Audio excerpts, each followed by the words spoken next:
Hello students, I am Indu, your science teacher.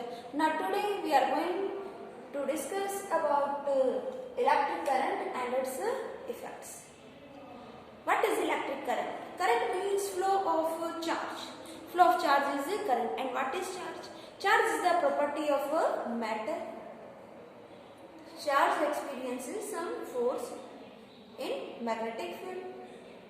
Okay. Charge क्या है? Matter की property है. मैटर जो भी चीज स्पेस ऑक्यूपाई करे और जिसके अंदर क्या होते हैं? पार्टिकल्स प्रेजेंट होते हैं, कुछ कंटेंट प्रेजेंट होता है, that is called matter. Okay. और मैटर की प्रॉपर्टी क्या होती है? चार्ज. और चार्ज दो तरह के होते हैं, पॉजिटिव और negative. All materials are made up of tiny particles called atoms. सभी मटेरियल्स किससे बने हैं? स्मॉल पार्टिकल्स से, जिन्हें हम क्या कहते हैं? एटम्स. कोई भी मटेरियल किससे बना हुआ है? एटम्स. This is atom. और एटम के अंदर क्या प्रेजेंट होता है बेटा? न्यूक्लियस. This is nucleus. और न्यूक्लियस में protons and neutrons. Protons and neutrons.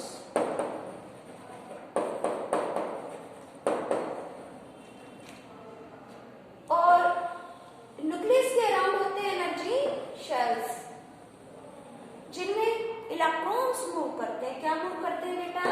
Electrons. सभी मटेरियल्स बने हैं एटम से. एटम में तीन तरह के सब एटॉमिक पार्टिकल हैं, इलेक्ट्रॉन्स, प्रोटॉन एंड न्यूट्रॉन्स. जो ये प्रोटॉन्स हैं ये पॉजिटिव चार्ज होते हैं, इलेक्ट्रॉन्स नेगेटिव चार्ज होते हैं, और न्यूट्रॉन्स पर कोई चार्ज ही नहीं होता. तो क्या होता है? ये जो इलेक्ट्रॉन्स हैं ये बहुत ही लाइट है, थोड़ी एनर्जी मिलते ही क्या करते हैं? मूव कर जाते हैं. अब कोई भी सब्सटेंस है वो न्यूट्रल है, उसमें जितने इलेक्ट्रॉन है उतने ही क्या है? प्रोटॉन. लेकिन अगर उसके इलेक्ट्रॉन ट्रांसफर हो गए, किसी दूसरे सब्सटेंस में चले गए, तो इलेक्ट्रॉन्स हो जाएंगे कम और प्रोटॉन्स हो जाएंगे ज्यादा. सब्सटेंस पे कैसा चार्ज आएगा बेटा? पॉजिटिव. देखिए ये सब्सटेंस है और ये सब्सटेंस क्या है? न्यूट्रल. जितना इसमें पॉजिटिव उतना इसमें क्या है? नेगेटिव. ठीक है. अब पॉजिटिव नेगेटिव, अगर ये इलेक्ट्रॉन्स क्या करते हैं? मूव कर जाते हैं, तो इलेक्ट्रॉन्स हो गए कम, क्या बच गए अंदर? ज्यादा क्या है? प्रोटॉन्स. तो चार्ज कैसा आ जाएगा सब्सटेंस पर? पॉजिटिव. दूसरी ओर ये सब्सटेंस है, न्यूट्रल है, और ये आसपास से किसी दूसरे सब्सटेंस से गेन कर लेते हैं नेगेटिव चार्ज. तो प्रोटॉन और इलेक्ट्रॉन पहले तो इसमें इक्वल थे, लेकिन अब इसमें इलेक्ट्रॉन गेन किए तो नंबर ऑफ इलेक्ट्रॉन्स इंक्रीज हो गए ना, तो चार्ज कैसा आ जाएगा? नेगेटिव.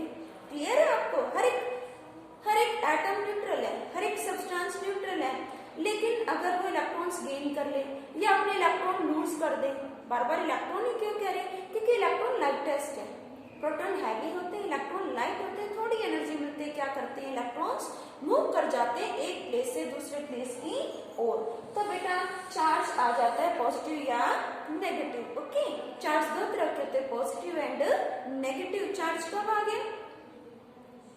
जब इलेक्ट्रॉन्स गेन कर लिए या इलेक्ट्रॉन लूज कर लिए.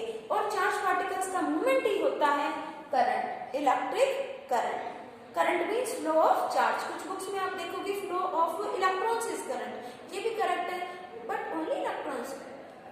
फ्लो ऑफ प्रोटॉन्स है ना, ये भी तो हो सकता है, प्रोटॉन भी तो चार्ज होता है. Flow of charge, we can say flow of charge is called electric current. Charge particles का मूवमेंट क्या होता है? करंट. और अगर चार्ज पार्टिकल्स मूव नहीं कर रहे, रेस्ट में है, तो ये आप पढ़ोगे आगे स्टैटिक इलेक्ट्रिसिटी. चार्ज रेस्ट में जब है, जब चार्ज रेस्ट में, चार्ज पार्टिकल मूव नहीं कर रहे, स्टैटिक इलेक्ट्रिसिटी.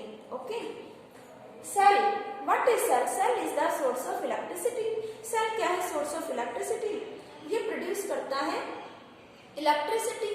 कैसे? इसके अंदर क्या होता है? सेल में पाउडर्ड चारकोल और ammonium chloride.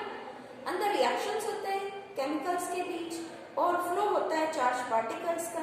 It means current का फ्लो होता है सेल के पॉजिटिव टर्मिनल से नेगेटिव टर्मिनल की ओर. एंड व्हेन टू और more cells combine they will form battery. Cells combine होकर क्या फॉर्म करते हैं बेटे? बैटरी. कॉम्बिनेशन ऑफ टू और more cells form battery. Okay. Then next है इलेक्ट्रिकल कंपोनेंट्स के क्या होते हैं? सिंबल्स. क्या क्या होते हैं इलेक्ट्रिकल कंपोनेंट्स? सर्किट क्या होता है, सर्किट में क्या कंपोनेंट्स यूज करते हो, आपने क्लास 6th में भी पढ़ा था बेटा। सेल, सेल की बात करते हैं।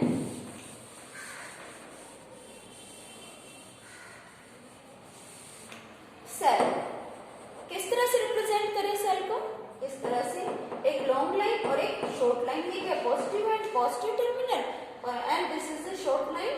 This shows the negative terminal of the cell. And when two or more cells combine, they will form battery. Then how can we represent a battery?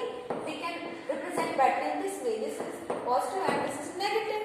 One cell, second cell, one more cell we can add in it. Positive, negative, positive, negative. 3 cells are connected here. Okay, बेटा? तो इस तरह से हम show कर देंगे battery को। Cell, battery wire के लिए, वायर के लिए, स्विच, स्विच ऑन है, स्विच ऑफ है। स्विच होता क्या है, ये स्विच एक ऐसा डिवाइस है, एक ऐसा कंपोनेंट है जो सर्किट को ओपन करता है, क्लोज करता है, डिसाइड करता है करंट फ्लो करेगा सर्किट में या नहीं, ऑन और ऑफ का काम करता है, सर्किट को कंप्लीट या इनकम्प्लीट करने का काम करता है। अब ये सर्किट क्या है, circuit is a path in which current is flowing through various electrical components from positive terminal of the cell to the negative terminal of the cell. बेटा स्विच, इस पोजीशन में स्विच क्या है, ऑफ, स्विच क्या है, of, switch, और इस position में स्विच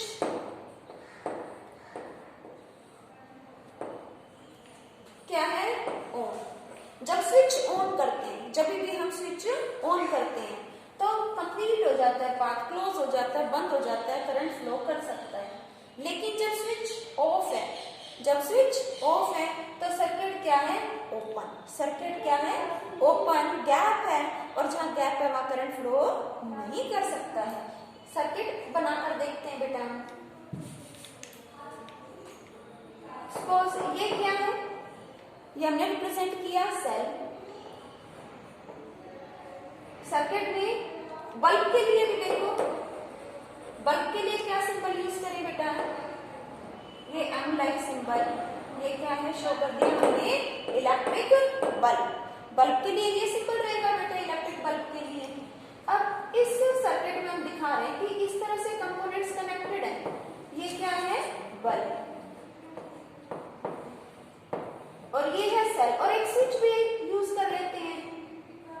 अब यहां से आपको क्लियर हो जाएगा ये क्या है, circuit diagram, a diagram which represent arrangement of electrical components and it shows passing of current through various components from positive terminal of cell to negative terminal. Positive से नेगेटिव की ओर करंट क्या करता है, मूव करता है। ये bulb जब करंट इसे मिलेगा तो ये ग्लो करेगा, लाइट प्रोड्यूस करेगा। और बेटा यहाँ स्विच देखो, ये स्विच, अब सर्किट क्या है, ये पाथ क्या है, ओपन, स्विच ऑफ है ना तो करंट फ्लो नहीं करेगा। लेकिन अगर ये क्लोज कर देंगे इस तरह से तो पाथ कंप्लीट हो गया, क्या गैप है, नहीं, तो करंट पॉजिटिव से नेगेटिव की ओर क्या करेगा, मूव करेगा, कंटिन्यूअस करंट का फ्लो होगा। लेकिन अगर ये कंटिन्यूटी बनी रही तो क्या होगा, सेल का केमिकल खत्म हो जाएगा, आगे बल्ब ग्लो करना बंद हो जाएगा, एनर्जी भी वेस्ट होगी, जब नीड होगी तभी तो ग्लो करवाएंगे बल्ब को। तो ऐसे में काम आता है स्विच। स्विच क्या करता है, सर्किट को जरूरत पड़ने पर क्या कर देगा, ओपन कर देगा। ऐसे में करंट फ्लो नहीं होगा क्योंकि गैप है सर्किट में, और करंट फ्लो नहीं होगा तो एनर्जी सेव हो जाएगी। इज इट क्लियर बेटा, ये था रोल स्विच का। Switch provides on and off mechanism to the circuit, on और ऑफ की फैसिलिटी प्रोवाइड करता है, सर्किट को कंप्लीट या इनकम्प्लीट करने की फैसिलिटी क्या करता है बेटा, प्रोवाइड करता है। नेक्स्ट बात करते हैं बेटा हम, सर्किट में फिलामेंट को यूज किया जाता है। सर्किट में किसको यूज किया जाता है, फिलामेंट। फिलामेंट क्या है, फिलामेंट एक वायर है, जैसे टंगस्टन की बल्ब, इलेक्ट्रिक बल्ब की बात करें हम, इसमें टंगस्टन को यूज किया जाता है। किस फिलामेंट को, टंगस्टन मेटल के फिलामेंट को, पतली सी तार, मेटल की पतली सी वायर। पता है क्या होता है, जब बहुत ज्यादा करंट होता है, करंट है तो करंट हीट भी प्रोड्यूस करेगा, तो वायर क्या करेगी, मेल्ट, और वायर मेल्ट हो जाएगी, पिघल जाएगी, तो हम कहते हैं ना बल्ब फ्यूज हो गया, बल्ब ग्लो नहीं करेगा क्योंकि सर्किट में क्या हो गया, गैप। सर्किट में क्या बेटा? गैप हो गया। फिलामेंट क्या होती है? एक पतली सी वायर, बल्ब के अंदर भी होती है, टंगस्टन की बनी हुई होती है वो वायर, टंगस्टन मेटल की। ज्यादा करंट होने पर वो क्या करेगी? मेल्ट हो जाएगी। और कभी कभी डिम लाइट में, कम लाइट में भी ऐसा हो जाता है, ठीक है, कभी लाइट तेज हो कभी कम हो जाती है, तो फिलामेंट क्या हो जाती है? मेल्ट हो जाती है, पिघल जाती है, गैप आ जाता है सर्किट के अंदर, करंट का फ्लो नहीं होता, हम कहते हैं बल्ब फ्यूज हो गया। ओके बेटा, नेक्स्ट है ये heating effect. Heating effect means when current is passing through any conductor, conductor means substance which allow flow of current through it, वो substance जो अपनी में से करंट को पास करवाता है उसको हम क्या कहते हैं बेटा? Conductor. All metals are conductor, है ना, सभी मेटल्स कंडक्टर में से करंट पास होता है। Heating effect when current is passing through any conductor then that current produces some heat, then that conductor produces some heat। जब भी किसी भी कंडक्टर से करंट पास होगा then conductor will produce some heat, conductor produce करेगा कुछ ना कुछ हीट, जैसे कि electrical bulb, electrical heater, geyser, जितने भी इमर्शन रोड्स हैं, इलेक्ट्रिकल अप्लायंसेस हैं, जब उनमें करंट पास होता है बेटा तो वो क्या प्रोड्यूस करते हैं? इमर्शन रोड, पानी गर्म करते हो, रोड लगाते हो उसमें, तो वो रोड हीट दे रही है, वो वाटर कैसा हो जाता है? गर्म हो जाता है, ठीक है ना। बल्ब है, कभी देखा है आपने बल्ब ग्लो कर रहा है तो स्विच ऑफ करके आपने उसे टच किया? कभी करना मत ऐसा, लेकिन अगर ऑब्जर्व किया तो वो भी कैसा हो जाएगा? हॉट। ये हीटर, इलेक्ट्रिक आयरन किस तरह से क्लोथ्स की रिंकल्स को रिमूव कर देती है इलेक्ट्रिक आयरन, तो बेटा इलेक्ट्रिक आयरन भी किस पर बेस्ड है? Heating effect of current. और ये सब बेनिफिशियल है हमारे लिए, हमारे डे टू डे वर्क को क्या कर देते हैं? सिंपल बना देते हैं। Heating effect of current means when current passing through any conductor, then that conductor will produce some heat। लेकिन वो कुछ ना कुछ हीट यूज भी हो रही है, कई बार हीट लॉस भी होता है, हमें ये देखना है कि हीट लॉस कम से कम हो, उसको हम यूज कर सके हीट को, ठीक है, वेस्ट ना जाने दें। ये नाइक्रोम वायर, स्टील वुड, ये नाइक्रोम वायर क्या है? ऐसी वायर है जिसका लो मेल्टिंग पॉइंट, पॉइंट यानी टेम्परेचर, पॉइंट मीन्स टेम्परेचर, कम टेम्परेचर पर पिघल जाती है। स्टील वूल क्या होती है? जैसे यूटेंसिल वॉश करते हैं ना, स्टील का बना हुआ जूना बोल देते हैं लोकल लैंग्वेज में, तो वो स्टील वूल होता है, वो भी जल्दी मेल्ट हो जाता है। तो बेनिफिट क्या होगा? एज अ फ्यूज यूज करते हैं, एज अ फ्यूज यूज कर लेते हैं सर्किट के अंदर, कि अगर करंट ज्यादा हो तो पहले इन्हीं को फेस करे करंट, ये सामने आएंगे तो ये मेल्ट हो जाएंगे कम करंट पे, ये जल्दी मेल्ट हो जाते हैं, इनका लो मेल्टिंग पॉइंट है, ये पिघल जाएंगे तो सर्किट में आएगा गैप, और जो आपके बड़े बड़े इलेक्ट्रिकल कंपोनेंट होंगे वो डैमेज होने से बच जाएंगे, सर्किट में फायर नहीं होगी, सर्किट आपका जो है ओपन हो जाएगा सही टाइम पे, तो आपके बड़े बड़े इलेक्ट्रिकल इक्विपमेंट्स जो हैं डैमेज होने से बच जाएंगे, ठीक है। आपने देखा रेफ्रिजरेटर पर स्टेबलाइजर होता है, वो वोल्टेज को क्या करता है? रेगुलेट करता है, कई बार लाइट कम ज्यादा होगी तो वो खराब हो जाएगा, वो डैमेज हो जाएगा, लेकिन आपके रेफ्रिजरेटर को वो सेव कर देता है। तो यही काम है इनका, ये एज अ फ्यूज यूज की जाते हैं, नाइक्रोम वायर, स्टील वूल, ये सर्किट में क्या होगा? करंट ज्यादा होने पर मेल्ट हो जाएंगे, पिघल जाएंगी और सर्किट को ओपन कर देंगी, ऐसे में करंट मेन जो हमारा इलेक्ट्रिकल अप्लायंस है उस तक नहीं पहुंचेगा और वो जलने से बच जाएगा। जैसे कुछ देर पहले हमने देखा था कि ये क्या है बेटा? सेल, और यहाँ पर हमने क्या यूज कर लिया बेटा? स्विच, हमने यूज किया यहाँ पर स्विच, और यहाँ पर क्या यूज कर सकते हैं बेटा हम? यहाँ हमने नेल यूज किया, गैप शो कर रहे हैं, और ये दोनों नेल किससे कनेक्ट कर दिए? नाइक्रोम वायर से। किससे कनेक्ट कर दिए बेटा? नाइक्रोम वायर से कनेक्ट कर दिया। अब क्या होगा? मान लो करंट ज्यादा फ्लो हो रहा है, पॉजिटिव से नेगेटिव करंट आ रहा है, स्विच क्लोज है, स्विच क्या है? क्लोज, पाथ क्लोज है, बढ़ रहा है आगे करंट, तो ये वायर बहुत ज्यादा करंट है तो ये वायर मेल्ट हो जाएगी, करंट आगे पहुंचेगा नहीं। अब यहाँ मान लो पाथ, यहाँ पर कोई हमने बड़ा इलेक्ट्रिकल इक्विपमेंट रखा हुआ है, सपोज यहाँ पर रेफ्रिजरेटर है आपका, तो क्या होगा? यहीं पर स्टॉप हो गया ना, क्योंकि यहाँ पर गैप आ गया, नाइक्रोम वायर मेल्ट हो गई, पिघल गई, रेफ्रिजरेटर जलने से बच जाएगा। I repeat, look here, current मान लो बहुत ज्यादा है, सेल की वजह हमने क्या ले ली? यहाँ पर कोई बैटरी ले ली, ठीक है, बहुत ज्यादा, यहाँ पर क्या हो रहा है, करंट प्रोड्यूस हो रहा है, करंट मूव कर रहा है पॉजिटिव से नेगेटिव, आगे बढ़ रहा है करंट। अब ये नाइक्रोम वायर है, ये क्या होगी, मेल्ट हो जाएगी, और ये मेल्ट होगी तो करंट आगे फ्लो नहीं होगा और इसका रेफ्रिजरेटर तक नहीं पहुंचेगा, हमारा रेफ्रिजरेटर खराब होने से बच जाएगा। ये बेनिफिट होता है फ्यूज का।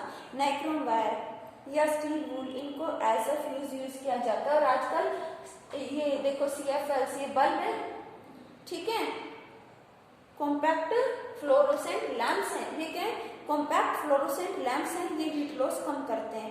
ऐसे ही जैसे पहले इलेक्ट्रिक बल्ब यूज करते थे, ज्यादा यूज तो अभी भी करते हैं, बट इसके प्लेस पर फ्लोरोसेंट ट्यूब्स को ज्यादा यूज किया जाता है। फ्लोरोसेंट ट्यूब्स कम वोल्टेज पर ग्लो करती हैं और हीट लॉस भी बहुत ही कम होता है। फ्लोरोसेंट ट्यूब हीट लॉस नहीं करते। ट्यूबलाइट्स देखते हो ना घर में, वो फ्लोरोसेंट ट्यूब्स हैं और वहां पर क्या होगा, हीट लॉस बहुत ही कम होगा। कॉम्पैक्ट फ्लोरोसेंट लैंप्स, ठीक है, कम से कम हीट लॉस होगा। फ्यूज आपको क्लियर है। नेक्स्ट है शॉर्ट सर्किट। कई बार सुना है वर्ड आपने, शॉर्ट सर्किट हो गया। कई बार क्या होता है ना कि बहुत ज्यादा करंट आ रहा है, कई बार क्या होता है एक ही सॉकेट के अंदर हम बहुत सारे अप्लायंसेस को 3 पिन लगाकर कनेक्ट कर देते हैं, करते हैं ना, मोटर भी लगा दिया आपने एक ही स्विच बोर्ड में और साथ में आपकी इलेक्ट्रिक आयरन भी लगी हुई है, काम कर रहे हो, साथ में वॉशिंग मशीन भी चल रही है, तो लोड बढ़ जाता है, ओवरलोड हो जाता है सर्किट में, इतने ज्यादा इलेक्ट्रिक कंपोनेंट्स और सबको ज्यादा वोल्टेज चाहिए काम करने के लिए, तो सर्किट में फायर लग जाती है, आग लग जाती है, सर्किट डैमेज हो जाता है। शॉर्ट सर्किटिंग, कई बार वायर है उनमें करंट फ्लो कर रहा है, वायर आपस में कनेक्ट हो जाएंगी और करंट का फ्लो और बढ़ जाएगा। करंट की लिमिट, एक लिमिट होती है करंट की कि इतना ठीक है, इतना सेफ है, उससे ज्यादा अगर करंट होगा तो वो सर्किट को डैमेज करेगा, वो नुकसान लेकर आएगा, ठीक है। ऐसे में आग भी लग जाती है, ठीक है। वायर और वायर कॉन्टेक्ट में भी तो उनके थ्रू जो करंट फ्लो है वो बढ़ेगा ना, क्वांटिटी बढ़ेगी तो वो डैमेज कर देगी। MCBs मिनिएचर सर्किट ब्रेकर, काफी अच्छे miniature circuit breaker, miniature circuit breaker circuit में यूज करते हैं, ये ऑटोमेटिक है। अगर सेफ लिमिट से ज्यादा करंट हो जाता है सर्किट में तो ये मिनिएचर सर्किट ब्रेकर क्या करते हैं, खुद ही ऑफ हो जाते हैं, सर्किट क्या हो जाएगा, ये बंद हो जाएंगे, ठीक है। सर्किट को क्या कर देंगे, ओपन, करंट ही फ्लो नहीं करेगा, ऑटोमेटिक है, ओपन हो गया करंट फ्लो नहीं करेगा, लेकिन जब दिखेगा करंट ठीक है सेफ लिमिट में तो ये वापस क्या करेंगे, ऑन हो जाएंगे और काम शुरू कर देंगे, ये सर्किट को कंप्लीट करेंगे और सर्किट में करंट फ्लो होगा। अगर करंट सेफ्टी लिमिट से ज्यादा है तो इस सर्किट को ओपन कर देंगे और जब करंट सेफ्टी लिमिट तक पहुंच जाएगा तो सर्किट को वापस क्या कर देंगे, क्लोज कर देंगे और सर्किट में प्रॉपर्ली करंट का फ्लो होगा। Miniature circuit breaker, miniature circuit breaker, ठीक है, सॉकेट्स की तरह ही होते हैं, भी काफी यूजफुल है और ऑटोमेटिक है, सेफ है और SI, ठीक है, SI मार्क भी चेक कर लें, ISI मार्क भी चेक कर लें। ISI मार्क हमें बताता है कि कोई भी जो हम इलेक्ट्रिकल गैजेट यूज करें, इक्विपमेंट यूज कर रहे हैं, इलेक्ट्रिकल कंपोनेंट यूज कर रहे हैं, वो सेफ है और एनर्जी लॉस भी उससे कम होगा, वो सेफ है और एनर्जी लॉस क्या होगा, उससे बेटा कम होगा। I hope this is clear too. Next, the magnetic effects of current. When current is passing through any conductor that behaves like a magnet. जब भी किसी कंडक्टर में से करंट पास होता है तो वो मैग्नेट की तरह बिहेव करते हैं। जब तक करंट पास होगा तो मैग्नेट की तरह बिहेव करेगी, जब करंट पास नहीं होगा तो वो मैग्नेट की तरह सब्सटेंस बिहेव नहीं करेगा। ओके, अब ये एक सर्किट है, ये सर्किट क्या शो कर रहा है, हमने एक मैच बॉक्स की जो लोअर ट्रे होती है ना वो ले ली, मैचस्टिक सारी निकाल दी, ट्रे ले ली, ट्रे में मैग्नेटिक कंपास, मैग्नेटिक कंपास एक ऐसा डिवाइस है जो डायरेक्शन फाइंड आउट करता है और उसकी नीडल मैग्नेट की बनी हुई है और मैग्नेट क्या करती है, मूव करती है, डिफ्लेक्शन शो करती है, कब, जब उसके आसपास कहीं कोई दूसरी मैग्नेट हो, ठीक है। सेल से क्या प्रोड्यूस होगा, current, positive negative, current move करेगा पॉजिटिव से नेगेटिव, करंट ऐसे बढ़ेगा सर्किट में। अब ये देखो यहाँ क्या है, ये जो वायर है ना इसको रैप किया हुआ है, लपेटा हुआ है इस ट्रे के ऊपर और ट्रे में क्या है, मैग्नेटिक कंपास, मैग्नेटिक कंपास जिस ट्रे में है वायर को उस ट्रे के ऊपर बार बार बाउंड किया हुआ है, लपेटा हुआ है, रैप किया हुआ है ना, इस तरह से सर्किट बनाया गया है। तो जब करंट वायर से पास होगा, करंट वायर के थ्रू होगा, ये जो लपेटा हुआ है वायर को, इसको क्या कहते हैं? कोइल। क्या कहते हैं बेटा? कोइल। कोइल मीन्स वायर को वाउंड किया हुआ है, लपेटा हुआ है, ठीक है। जितने ज्यादा राउंड देंगे उतनी ज्यादा जो है क्या होगा? करंट पास होगा। तो अब यहाँ से करंट पास होगा तो अंदर मैग्नेट, और मैंने आपको बताया कि वो मैग्नेट क्या करेगी? वो मूवमेंट शो करेगी, डिफ्लेक्शन। वो क्यों कर रही है मूवमेंट? क्योंकि इसके आसपास कहीं ना कहीं और मैग्नेट की जैसा काम कर रही है, कोई मैग्नेट है। जब करंट यहाँ पास हो रहे हैं ना, तो ये कोइल भी मैग्नेट का काम कर रही है। ये कोइल किसका काम कर रही है? मैग्नेट। और दो मैग्नेट जो पास पास होंगी तो वो या तो अट्रैक्शन या रिपल्शन, अट्रैक्शन या रिपल्शन शो करेंगी। टू मैग्नेट्स आमने सामने होंगी तो अट्रैक्शन या रिपल्शन शो करेंगी। तो ये मैग्नेट्स क्या करेंगी? या तो अट्रैक्ट करेंगी, ये मैग्नेट कंपास से अट्रैक्ट करेगी या रिपेल करेगी, मतलब निडल मूव करेगी कंपास की। कंपास की निडल मूव कर रही है, बार बार डिफ्लेक्शन, क्या बोलते हैं इसे? डिफ्लेक्शन। कंपास की निडल डिफ्लेक्शन शो कर रही है। इट मींस ये जो कोइल है ये क्या है? मैग्नेट की तरफ बिहेव करे। कब किया? जब सर्किट में करंट पास हुआ।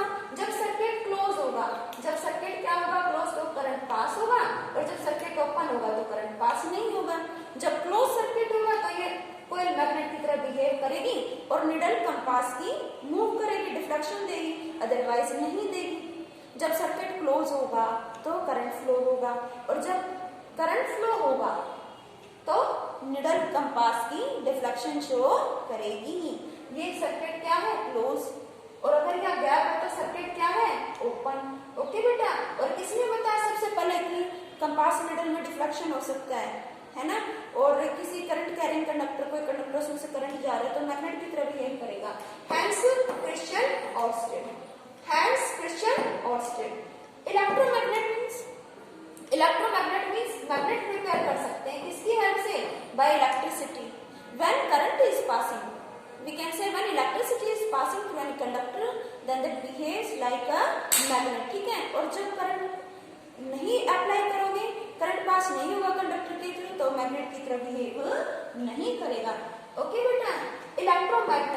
इलेक्ट्रोमैग्नेट एक डिवाइस है, ठीक है क्या? बेसिकली कंडक्टर है, और कंडक्टर को जब करंट मिलेगा तो मैग्नेट की तरह बिहेव करेगा, और नहीं मिलेगा तो वो बिहेव नहीं करेगा। और इसके काफी सारे बेनिफिट है बेटा। जैसे आइस में भी कई बार मेटालिक जो है वेस्टेज होती है तो वो रिमूव की जा सकती है इलेक्ट्रोमैग्नेट की हेल्प से, ठीक है। मेडिकल फील्ड में भी इसको यूज किया जाता है, हॉस्पिटल में भी इलेक्ट्रोमैग्नेट को यूज किया जाता है। और इलेक्ट्रोमैग्नेट की हेल्प से क्रेन जो है वेस्ट में से मैग्नेटिक मटेरियल्स को सेपरेट आउट कर सकती है। इलेक्ट्रोमैग्नेट, ये देखो एक सर्किट है, ये क्या है बेटा? सेल। और ये क्या यूज किया हमने? स्विच। ये क्या है बेटा? स्विच। और ये क्या है? Iron nail. आयरन नेल है, और ये स्विच है, और ये क्या है? सेल। ये वायर्स को कनेक्ट कर दिया, और नीचे आयरन नेल है, और इस नेल पर भी वायर को वाउंड किया है, रैप किया हुआ, लपेटा हुआ। जब करंट पॉजिटिव से मूव करेगा, करंट नेल के थ्रू, इस कॉइल के थ्रू पास करेगा, तो ये जो नेल है ना, ये मैग्नेट की तरह बिहेव करेगा। यहाँ कुछ आयरन नेल्स अगर बॉटम पे कांटेक्ट में लाओगे अगर आयरन नेल के, तो आयरन नेल उन्हें अट्रैक्ट करेगा। इट मींस आयरन नेल क्या है? आयरन को अट्रैक्ट कर रहा है। आयरन को कौन अट्रैक्ट करता है? आयरन निकल कोबाल्ट को कौन अट्रैक्ट करता है बेटा? आयरन निकल कोबाल्ट को अट्रैक्ट करता है आयरन निकल कोबाल्ट को अट्रैक्ट करती है मैग्नेट। कौन अट्रैक्ट करता है? आयरन निकल कोबाल्ट को अट्रैक्ट करती है मैग्नेट। और आयरन बिहेव करता है मैग्नेट की तरह। आयरन बिहेव कर रहा है मैग्नेट की तरह। When electricity is passing through iron, it behaves like a magnet. जब इलेक्ट्रिसिटी आयरन के थ्रू पास होगी तो ये मैग्नेट की तरह बिहेव करेगा। तो ये कंसेप्ट हो गया इलेक्ट्रोमैग्नेट। जब किसी कंडक्टर के थ्रू इलेक्ट्रिसिटी पास होगी, that behaves like a magnet, वो मैग्नेट की तरह बिहेव करेगा। नेक्स्ट है इलेक्ट्रिक बेल, भी इसी प्रिंसिपल पर बेस्ड है। उसका ये सर्किट डायग्राम दिखाया हुआ है। ये गोंग है, ठीक है, बेल का मेटालिक होता है। और ये क्या देख सकते हो आप बेटा? Contact screw. और ये देखो, ये क्या है बेटा? आयरन। ये भी क्या है? आयरन। और इन पर क्या देख रही है आपको? कॉइल माउंट की हुई, लपेटी हुई है। और इसके फ्रंट में क्या देख रहे हैं? मेटल की स्ट्रिप।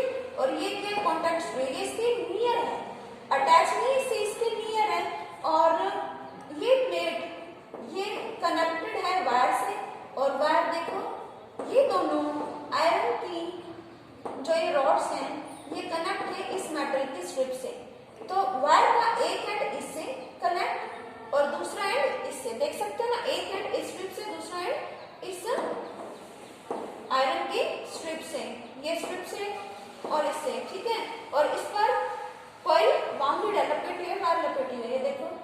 देख सकते हो। नेक्स्ट ये देखो, ये स्क्रू कॉन्टैक्ट स्क्रू, एक बार इससे, ये क्या है बैटरी, वायर कनेक्ट है बैटरी से और बैटरी का अदर एंड वायर से और वायर किससे स्ट्रिप से। तो ये एक सर्किट बन गया। ये क्या बन गया बेटा सर्किट। करंट फ्लो करेगा पॉजिटिव से नेगेटिव, करंट फ्लो करेगा पॉजिटिव से नेगेटिव, पॉजिटिव से नेगेटिव की ओर करंट फ्लो करता है। ये देखो करंट मूव करेगा, यहाँ से आगे बढ़ेगा, तो इसका पार्ट क्या होगा कंप्लीट। तो जब भी इस सर्किट में करंट फ्लो करेगा तो ये जो आयरन है, ये इलेक्ट्रोमैग्नेट है ना, इसके ऊपर क्या है वाउंडेड एलिमेंट हुए कोई, ये इलेक्ट्रोमैग्नेट है, इलेक्ट्रोमैग्नेट का काम करिए कोई।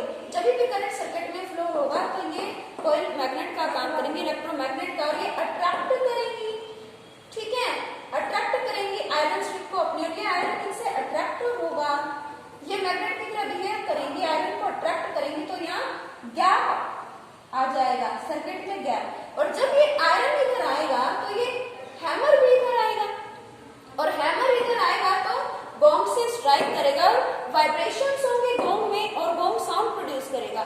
गोंग क्या प्रोड्यूस करेगा, साउंड प्रोड्यूस करेगा वाइब्रेशंस की वजह से। लेकिन जब सॉफ्ट आया, लेकिन जब ये आयरन की स्ट्रिप यहाँ आई, गोंग आया, साउंड प्रोड्यूस हुआ, तो कॉन्टेक्ट में तो वही रह गया ना, दोनों में क्या हो गया गैप, और सर्किट क्या हो गया ओपन। और ओपन सर्किट में करंट का फ्लो नहीं होगा, ओपन सर्किट में करंट फ्लो नहीं करता। सर्किट ओपन, सर्किट ओपन, तो ये जो इलेक्ट्रोमैग्नेट की तरह कोई बिहेव कर रही थी वो इलेक्ट्रोमैग्नेट की तरह बिहेव करना बंद कर देगी, करंट फ्लो नहीं होगा तो ये मैग्नेट की तरह बिहेव करना बंद कर देगी।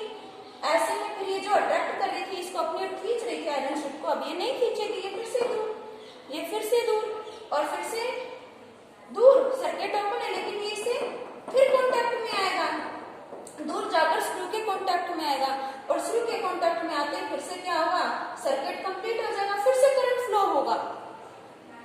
ये दोनों कांटेक्ट में आएंगे तो सर्किट फिर कंप्लीट हो जाएगा, फिर करंट फ्लो होगा, फिर कोई मैग्नेट की तरह बिहेव करेगी, और मैग्नेट की तरह बिहेव करके इस आयरन स्ट्रिप को अपनी ओर खींचेगी, तो गोंद भी इससे अटैच है, आगे मूव करेगा, इसे स्ट्राइक करेगा, साउंड प्रोड्यूस होगा, बेल रिंग करेगी, फिर से इसके आने की वजह से सर्किट में gap, circuit open, current flow नहीं होगा, करंट फ्लो नहीं होगा, ये मैग्नेट की तरह बिहेव करना बंद कर देंगी और इसको अट्रैक्ट करना बंद कर देंगी, तो आयरन की स्ट्रिप फिर से स्क्रू के कांटेक्ट में, जब जब स्क्रू के कांटेक्ट में आएगा तो circuit complete, current flow, current flow. और जब जब इसे इसकी ओर अट्रैक्ट करेगा, ये इलेक्ट्रोमैग्नेट की तरह कोई बिहेव करेगी, तो हैमर भी इस ओर जाएगा और बॉम्ब से स्ट्राइक करके साउंड प्रोड्यूस करेगा, बेल रिंग करेगी, बेल रिंग करेगी, स्क्रू और इसके बीच में फिर गैप और सर्किट ओपन, तो ये प्रोसेस रिपीट होता रहेगा। I hope all concepts are clear to you. Thanks, Vidya.